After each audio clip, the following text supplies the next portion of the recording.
আমি এখনো চাল কুমড়ো আর লাউ দুটোর পার্থক্য বুঝে উঠতে পারি না। দুটোই মনে হয় যেন একই রকমের জিনিস।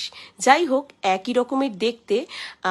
অনেক দিন বাদে মনে হয় পার্থক্যটা একটু বুঝেছি নিজে কিনতে গিয়ে।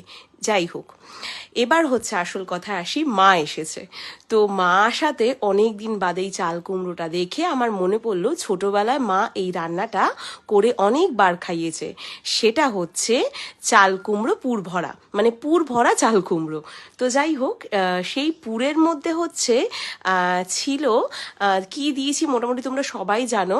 আগের দিনকে আমি সেই চিংড়ি মাছ ভাপা করেছিলাম, সেটারই সর্ষে বাটা আর নারকেল বাটা একসাথে এটা ছিল আমার কাছে ফ্রিজে।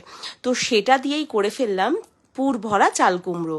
আর আমার কাছে এয়ার ফ্রায়ার তো রয়েছেই। তো আমার শুধুমাত্র খালি মনের মধ্যে ঘুরতে থাকে যে নতুন নতুন কি কি এক্সপেরিমেন্ট করা যায়। তো সেটা ভাবতেই এটা আমি বানিয়ে ফেললাম যে এয়ার ফ্রায়ারে এই চাল কুমড়ো ভাজাটা করলে কিরকম হয়।